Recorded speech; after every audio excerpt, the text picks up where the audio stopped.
Welcome to Behind Their Success.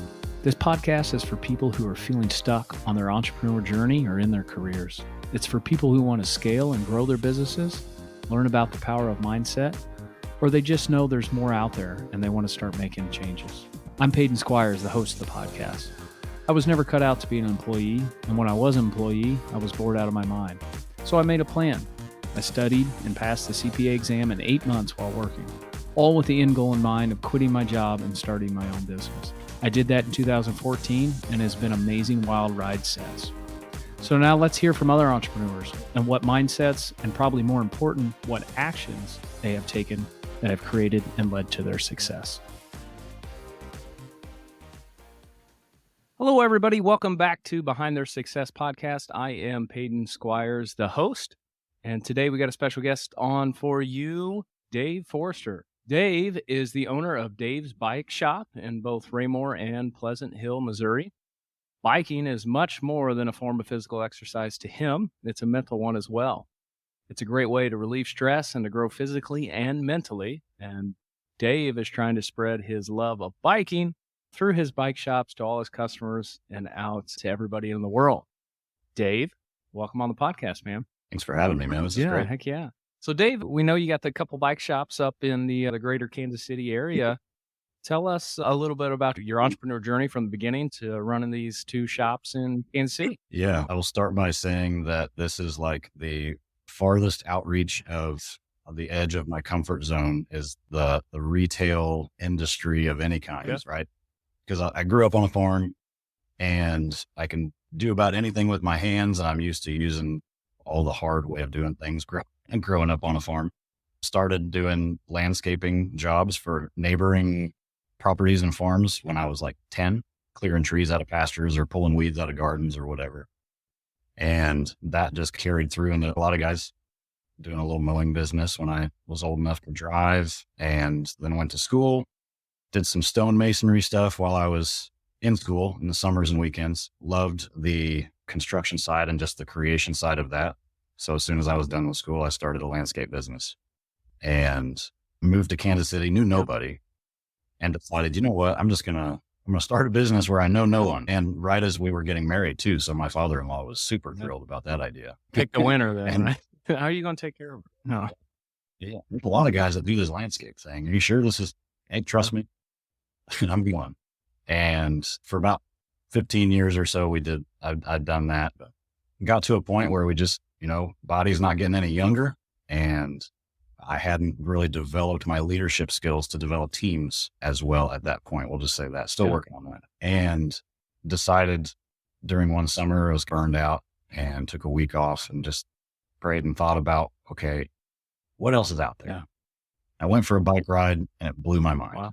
So we decided we got to share this. Just the stress melted off of me. I mean, it was just the most amazing experience. I had ridden bikes my whole life. So this one was just different. And went back, told my wife that I was going to start looking into what it would look like to start a bike shop. Where do we get stuff? Who do we buy from? How does that look? What investment do we need? Started knocking on some doors.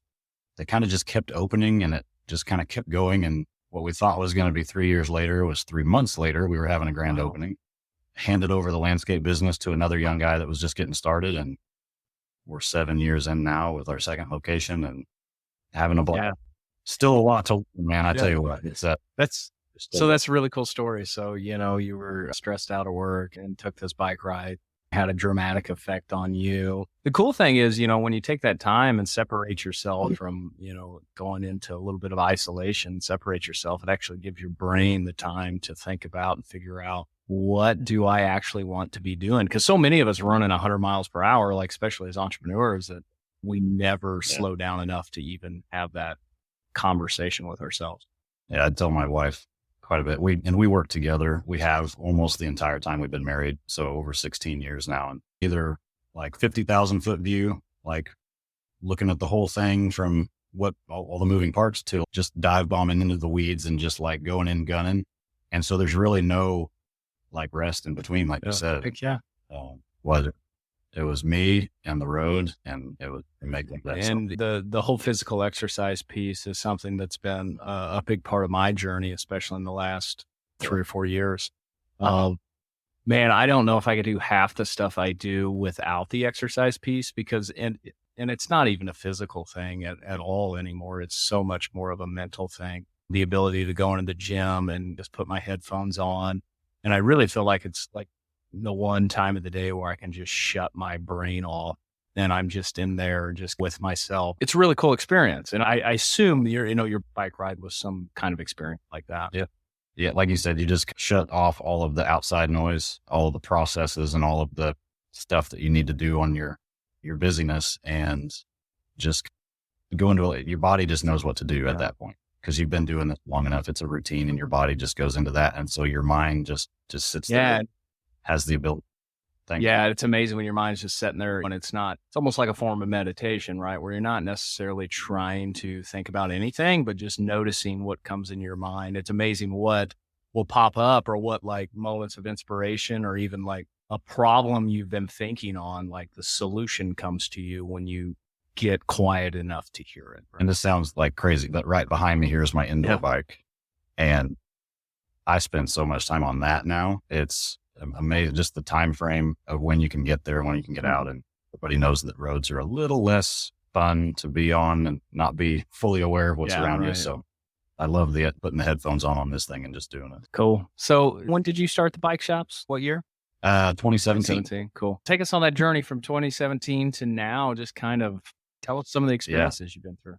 Yeah. I just started digging in to see what that even looked like. I had worked at a bike shop part-time in between. And part of the story I skipped over was my wife and I have started and either closed and or sold like 7 businesses since we've been married. A lot of them were just small little startup. We did in and out of some small stuff, just creating cash flow for ourselves to pay a bunch of debt off when we first got married. And so this whole digging in process was a little bit different on this one, and sat down with one of the distributors, one of the suppliers for coffee, like 3 days after I called him, gave him a business plan. He was blown away that I had a business plan, and right in the line of, he's like, yeah, all of these numbers are pretty accurate for the industry. It looks like you've done your homework.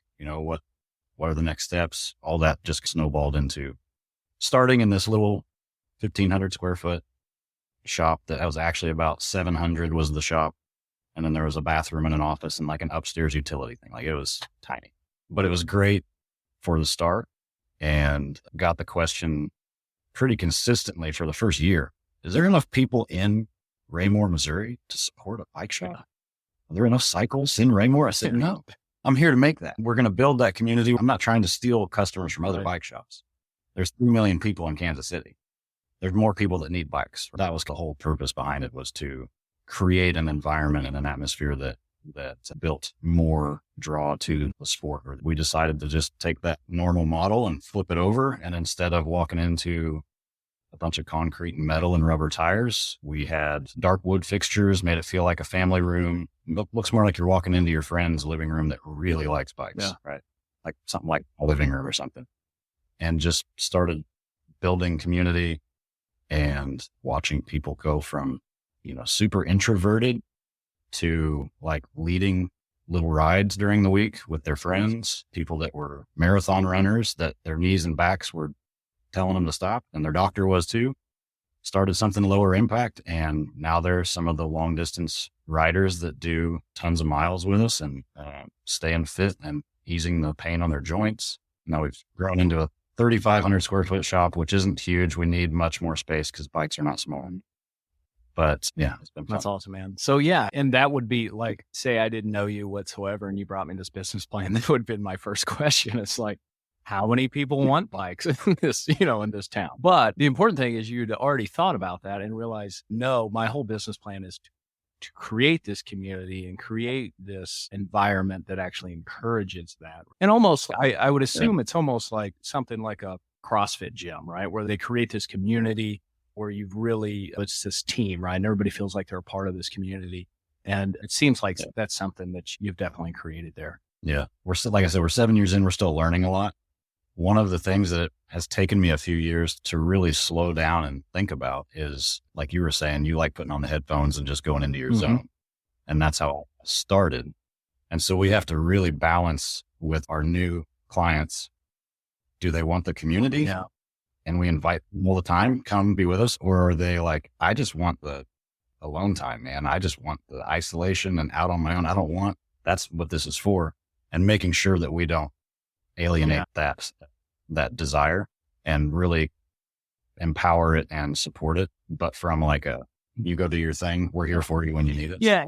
And I get that. And, as the guy that leans towards more of the isolation while working out, I think I lean that way because, man, all day long I'm with people. If I'm working like during the weekday, no joke, I touch base with probably 100+ people a day through a text message, email, call, what have you. That's why for me, it's such like a refuge and a place to hide out. And that's why I like the isolation. Yeah.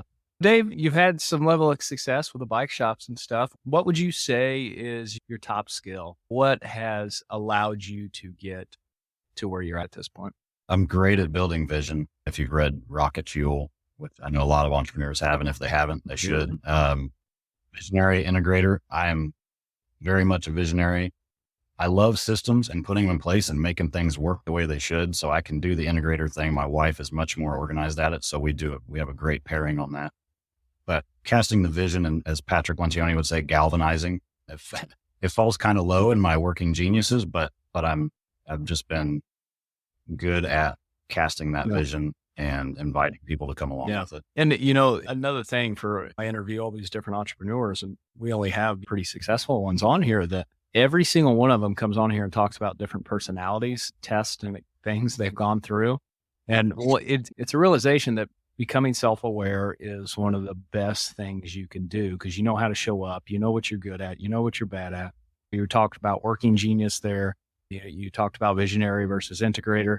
I'm a little bit in between. I'm both a visionary and an integrator. Like I can do both. I lean more visionary. That's probably what allowed me to run my own basically solo practice for 8 years or whatever, because I could do both, even though the visionary stuff gives me a lot more energy versus the integrator stuff, but I was capable of doing both. But the big picture is the self-awareness and knowing your personality, knowing your wife's personality. Can you speak to, I'm sure some entrepreneurs, you said you and your wife have worked together the whole time, basically. Yeah. Speak to that. I'm sure there's entrepreneurs listening that are like, there is no way me and my spouse could work. And we have that conversation a lot. People wonder how we spend so much time together and just don't want to just slap the living daylights out of each other. And I don't know the exact answer to that other than we do really well together. We balance each other's skill sets really well, but communication. It wasn't always amazing. There was plenty of struggles and frustrations and arguments and just bad moments along the way. But we just learned, don't harbor anything inside. Don't hold anything in. Don't blow up like, type A people like myself can do, but just communicate along the way and be very open with everything. Hey, this is how I'm feeling about this. This is what I need from you today or whatever. And it's been amazing that, like you said, the self-awareness part of it for both of us have been really powerful. Seeing the different either personality tests or whatever, working genius and the EOS system. What are you on Culture Index? Architect. Okay. My wife's an architect. How high is your, we're getting in a little weeds for some of the listeners. No, but how high is your B, on the architect? Are you a friendly architect? I am just on the left side. So I'm an introvert, but I'm very close to the line. So you make it happen, right? Yeah. Okay. You're almost the same profile as my wife. Yeah. And I do, but I know at the end of the day though, it's just put me in a closet. I just want to recharge in some silence and just, but I do really enjoy the community and people side of it. Yeah. The architects, they can turn it on when they need to. It takes some energy from them, but they can turn it on. And we got several architects that work with me and different employees and stuff, and they're great to have. But they need a recharge from people every once in a while. So Dave, tell me, what's the best decision you've made on this entrepreneur journey since you started in, would you say 16 or 17? What is the best decision you've made? I'd say I'll rewind a little over 16 years and say was asking my wife to marry me. That has been the glue that has even, I've done some entrepreneurial things before, but the main reason we're still doing it and still able to do it is just our partnership and the power that she brings to our partnership. So that's definitely the best decision overall, for sure. In this business, choosing the right partners as far as suppliers and outsourced services, things like that. Learning very quickly when it's not a good fit and trying to drag it out, matching whether it's team members or outsourced things or suppliers, making sure that their goal is aligned with ours, a win situation, and it's not just transactional. Yeah, I think that's a lesson a lot of people got to learn in a lot of different ways in business. And, especially you run a retail shop. I mean, you got vendors galore. You got employees, that you got to deal with. And I think it all comes down to, like you said earlier, is just, massive communication, right? Massive setting of expectations, right? They say all like human disappointment comes from not meeting some level of expectations. And as leaders in our business and whatnot, it's so important for us to set those expectations. So then we can have some objective measurement. Are we hitting that or not? And then you can hold people accountable.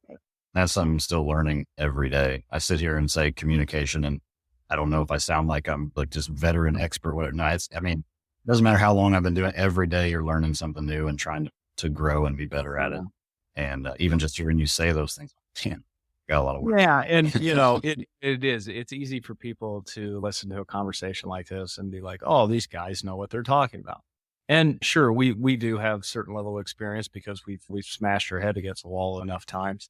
But at the same time, like it's important for everybody listening to realize that nobody's got it completely figured out. And these are all topics that there's no end point, right? Communication, can always be better, right? Leadership can always be better. And people like us, when you're trying to constantly be self-aware, constantly self-developing, you're always going to see those flaws and areas that you can get better at. So on the flip side, Dave, tell me a big old mistake you've made. Thinking that I am the best at everything and I can do it myself better than anybody else and just get out of my way. That's the architect in you a little bit. Yeah, I think so. Especially in the landscape. And I grew up on a farm, like I said, and I'm not the biggest guy. So maybe I have a little bit of small man syndrome. I don't know. But it just, when it came to being on job sites and doing stuff, there was a lot of that. Just get out of the way. Let me move this 400-pound tree into the hole that you're taking forever. Just get out. Just let me do this.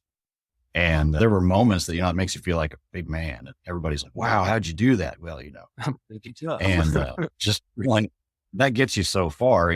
But you hit that ceiling. And that was where we struggled in that industry. Was we could hit that 700 to a million range of me just hounding the daylights at everything and just drive. And then we couldn't make that switch over to having leaders leading teams that I was leading and that kind of thing. And so that's been the biggest. Yeah, that's a really interesting point. And I think a plateau a lot of entrepreneurs go through, and one I'm, even today, just finally breaking through a lot to where my business has always been mostly solo me. And it's not until the last year or two where I'm actually finally, I did the same thing. It's like, oh, I can beat my head against the wall, run and generate revenue. But once you start generating some revenue and what have you, you're like, well, this kind of sucks. I'm working all the time. And like the whole point was to have my freedom.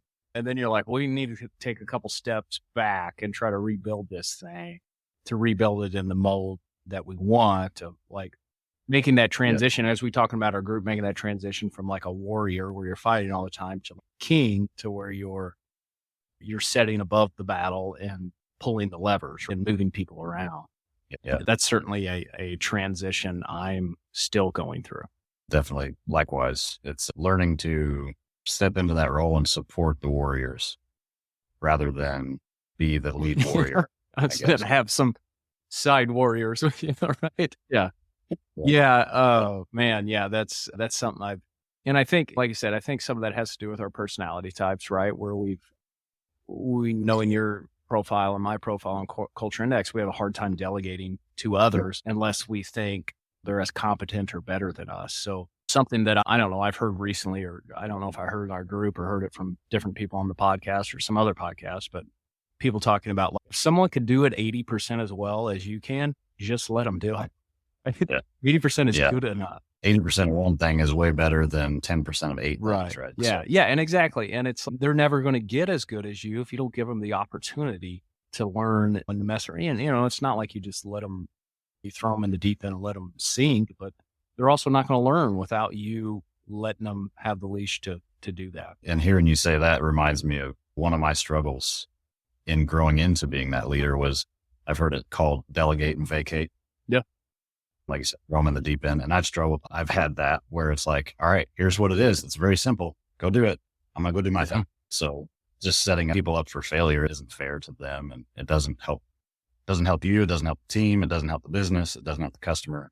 Being clear about what that plan is, for sure. Absolutely, man. So Dave, looking back at starting out in the beginning, man, what is a piece of advice you would give to your younger self?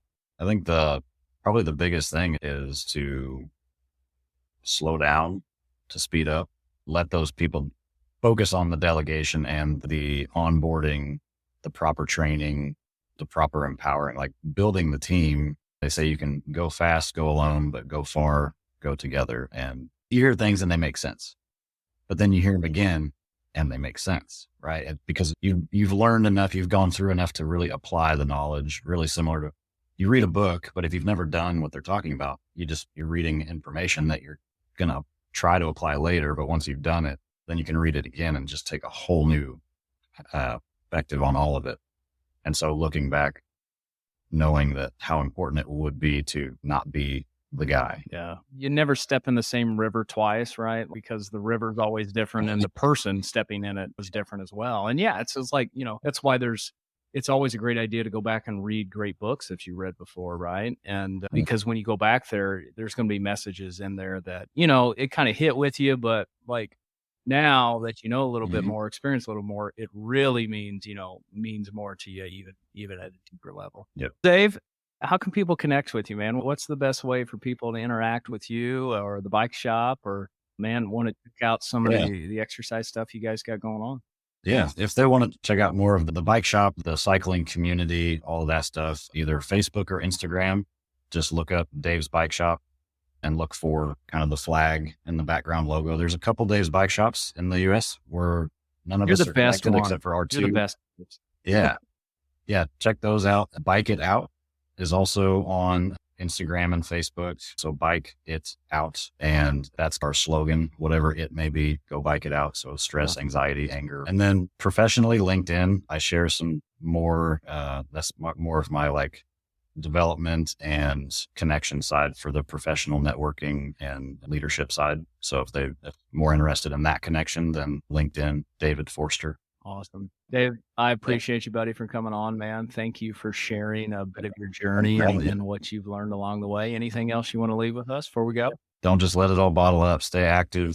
There's so much value in movement. It doesn't have to be a bike, but there's something special about a bike. I 100% agree with that. So much entrepreneurship is like a mental game, right? And physical exercise, whatever form that is, and biking is a great form, is going to let you go so much further, so much faster. It's great stuff. Guys, thank you for listening to the episode. Check us out again next time on Behind Their Success. Thank you so much for listening to the podcast. If you found it valuable, please rate, review, and share it. That is the best way to help us build this and reach more people, as we're trying to accomplish our goal of help creating more healthy, wealthy, and wise entrepreneurs. You can follow us on social media by searching for me, Peyton Squires, or going to PeytonSquires.com.